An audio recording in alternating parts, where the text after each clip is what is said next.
कसं जाणार आहे 2025 हे वर्ष? नंबर 4, नंबर 13, नंबर 22 आणि नंबर 31, म्हणजे ज्यांची बर्थ डेट नंबर 4, 13, 22, 31 आहे त्या लोकांसाठी.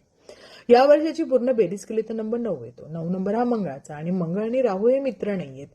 त्याचबरोबर मंगळ आणि राहू यांची युती झाली तर अंगारक योग मानला जातो. आता हा अंगारक योग म्हणजे इतका प्रचंड असतो की या लोकांना खूप राग येतो.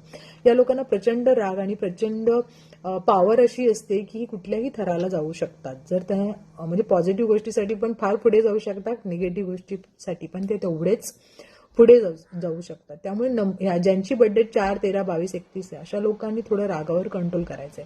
त्याचबरोबर 2025 मध्ये जर तुम्ही बघाल तर 2 हे 2 वेळा आलेले आहे आणि 5 पण आहे. त्यामुळे तुम्हाला 50-50% चांगलंच जाईल असं मला वाटतंय. पण जर तुम्ही पॉझिटिव्ह राहाल तर तुमच्यासाठी फार चांगलं असणार आहे.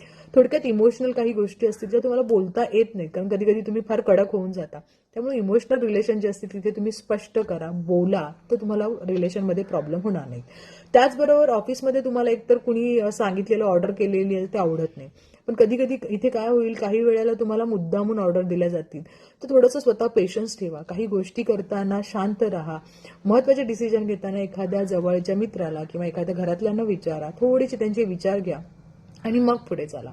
आणि थोडंसं आध्यात्मिक राहा. जेवढे मेडिटेशन कराल, जेवढे शांत राहाल, यावर्षी चांगले परिणाम पाहायला मिळतील.